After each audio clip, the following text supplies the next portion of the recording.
નમસ્તે વિદ્યાર્થી મિત્રો, યુટ્યુબ ચેનલ પર તમારું સ્વાગત કરું છું। હું અંજલિ વિદ્યાલયમાંથી પ્રજાપતિ આશાબેન બોલું છું।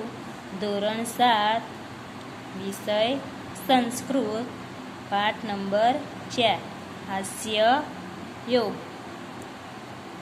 તો મિત્રો, અહીં હાસ્ય યોગ શબ્દનો અર્થ થાય છે હાસ્ય યોગ। હાસ્ય યોગ એટલે હાસ્યની જેવી અમુક ટૂચકાઓ રમૂજી ટૂચકા અહીં રજૂ કર્યા છે। તો આ પાઠમાં કેટલીક હાસ્ય પ્રણાલિકાઓ આપેલી છે। તો હાસ્ય ટૂચકાઓના આધારે આપણને રસ ઉત્પન્ન થાય છે। બાળકોની ભાષામાં રસ ઉત્પન્ન થાય તે માટે કેટલાક અહીં રમૂજી ટૂચકા રજૂ કરવામાં આવ્યા છે।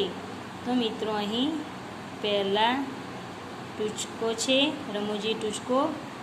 તો એમાં એક દુકાન છે અને એક દુકાનમાં એક વેપારી છે અને એક ગ્રાહક છે। તે વેપારી ગ્રાહકને વસ્તુ ખરીદવા માટે કહે છે કે આ વસ્તુ ખરીદવા યોગ્ય છે। એ અહીં વાતચીત ચર્ચા કરે છે। તો મિત્રો, અહીં આપણે જોઈશું અપ્રમાણિક ગ્રાહક પ્રતિ એતત યંત્ર ક્રીણાતુ क्रययोग्यं ग्राहक तस्य का विशेषता अस्ति। आपणिक एतत् यंत्र भवत 50% अल्प करिष्यति। ग्राहक तर्हि कृपया दे यंत्रे ददातु। तो मित्रों, અહીં જોજો શબ્દાર્થ અપ્રામાણિક એટલે કે આપણિક શબ્દનો અર્થ છે વેપારી। ગ્રાહક પ્રતિ એટલે ગ્રાહક તરફ, વેપારી ગ્રાહક તરફ જોવે છે। એતત યંત્ર ક્રીણાતુ क्रययोग्यम, એતત યંત્ર એટલે કે આ યંત્ર, ક્રીણાતુ એટલે કે ખરીદો, क्रययोग्यम એટલે કે ખરીદવા યોગ્ય છે। તમે શબ્દાર્થ જોજો અને તમારી નોટબુકમાં લખતા રહેજો। એતત યંત્ર ક્રીણાતુ क्रययोग्यम એટલે કે આ યંત્ર છે એ ખરીદો, જે ખરીદવા યોગ્ય છે। ગ્રાહક તસ્ય કા વિશેષતા અસ્તિ, ગ્રાહક કે છે તેની શું વિશેષતા છે, એટલે કે આ યંત્રની શું વિશેષતા છે। આપણી એતત યંત્ર ભવત એટલે કે આ યંત્ર આપનો 50% કાર્યભાર ઓછો કરશે। આ યંત્ર છે 50% એટલે 50%, પ્રતિશત એટલે કાર્યભાર, અલ્પ એટલે ઓછો કરશે।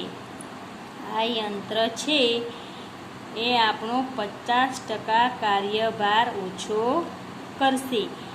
ગ્રાહક તર્હિ કૃપયા દે યંત્રે દદાતુ, તો કૃપા કરીને 2 યંત્રો આપો।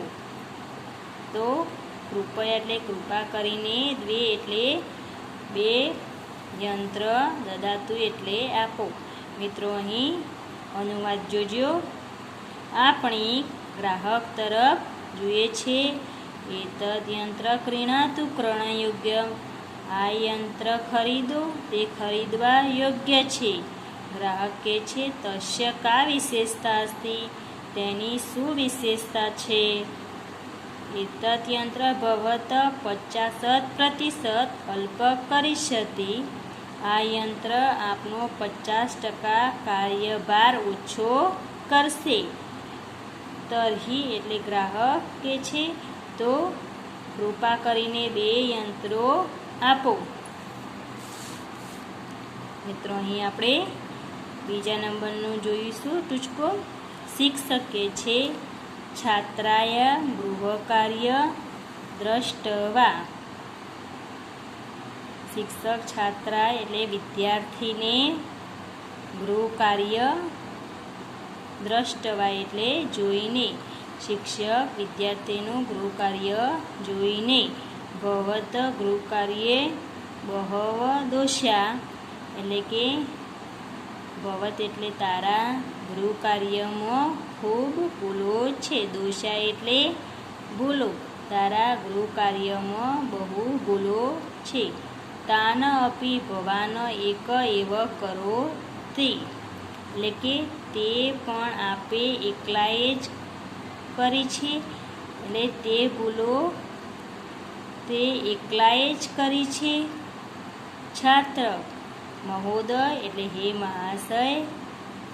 એતે સર્વે દોષ્યા અહમ એક એવ ન કરોમી.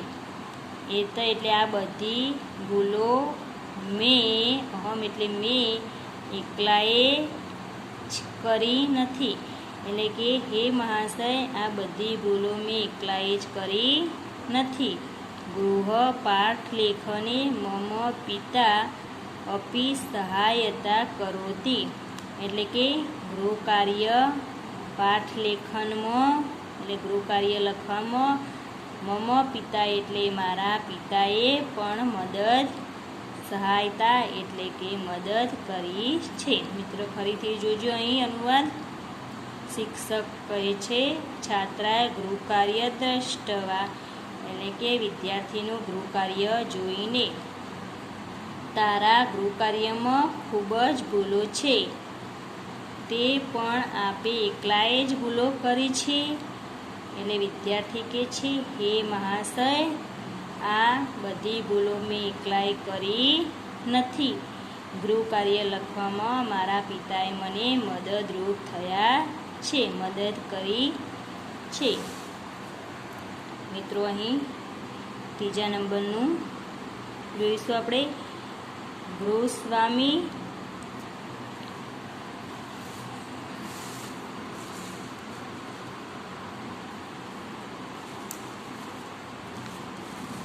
ગૃહસ્વામી અતિથિ પ્રતિ ભવાન આગચ્છતુ સ્વાન ભયન અનુભવતુ અતિથિ કિસન વંસતિ. ગૃહસ્વામી તસ્ય દશન સ્વભાવ અસ્તવિ વા ન વા ઇતિ અહમપી ન જાનામિ યત એતસ્ય સ્વભાવસ્ય પરીક્ષણ અધુના ભવિષ્યતિ. મિત્રો અહીં શબ્દાર્થ જોજો. આપણે ગૃહસ્વામી એટલે કે ઘરના માલિક હોય તે. અતિથિ પ્રતિ એટલે કે મહેમાન પ્રત્યે. ભવાન આગચ્છત એટલે કે આપ આવો. શ્વાનભય અનુભવતુ એટલે કે કૂતરાનો ભય ના રાખશું. શ્વાન એટલે કૂતરો એટલે કે અતિથિ આવો મહેમાન પ્રત્યે. અતિથિ આવો કૂતરાનો ભય ના રાખશો. મહેમાન કિસ ન દંસતિ એટલે શું તે કરડતો નથી. દર્શનથી એટલે કે તે કરડતો નથી.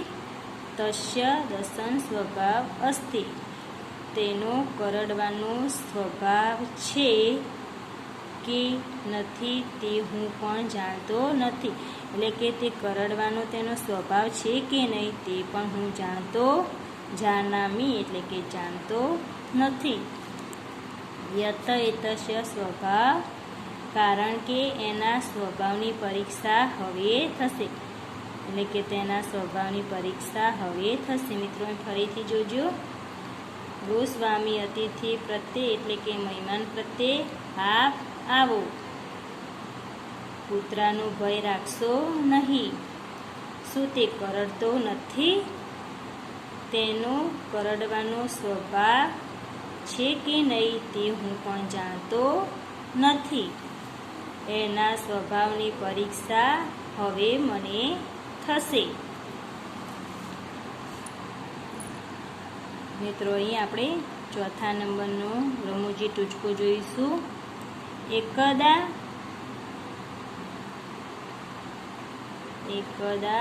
ચોરદ્વય વિત્તકોશે લुण्ठनं करोति बहूनि रूप्यकाणि प्राप्नोति गृहम् आगत्य वार्तालाप करोति. प्रथम चोर क्रियत धन प्राप्त तस्य ज्ञानार्थ धन गणना करोमि. द्वितीय चोर व्यर्थश्रममा करोतु स्ववर्तमानपत्रे वार्ताम् आगमिष्यति एव तत गणना ज्ञान भविष्यति. મિત્રો અહીં જોજો શબ્દાર્થ. એકદા ચોર એટલે કે એક દિવસ, બે ચોર વિત્તકોશે એટલે કે બેંકમાં, લૂંઠન એટલે કે લૂંટફાટ ચોરી કરે છે. એક દિવસ બે ચોરો બેંકમાં ચોરી કરે છે. બહુની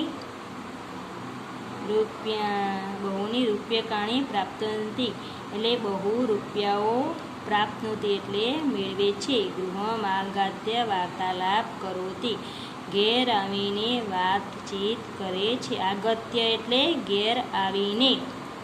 પ્રથમ ચોર ક્રિયત ધન પ્રાપ્ત કેટલું ધન મળ્યું. ક્રિયત એટલે કેટલું ધન પ્રાપ્ત થયું, કેટલું ધન મળ્યું. તસ્ય જ્ઞાનાર્થ ધન ગણા કરોમિ તેની જાણકારી માટે ધનની ગણતરી કરું છું. એટલે કે તેની જાણકારી માટે ધનની ગણતરી કરું છું.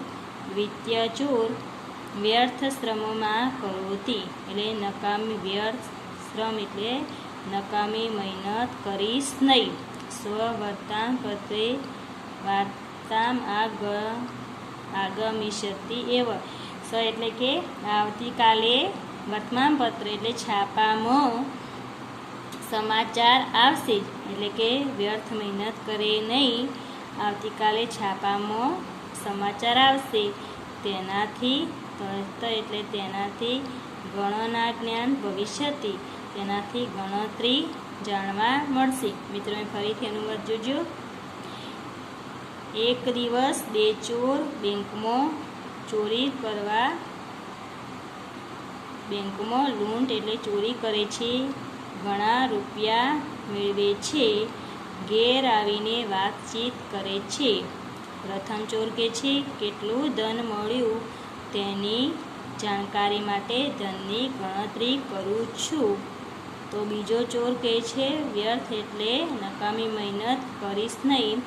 તત વર્તમાન એટલે કે સમાચાર પત્રમાં, સમાચાર છાપામાં આવશે જ, તેનાથી ગણતરી કેટલા રૂપિયા છે તે જાણવા મળશે.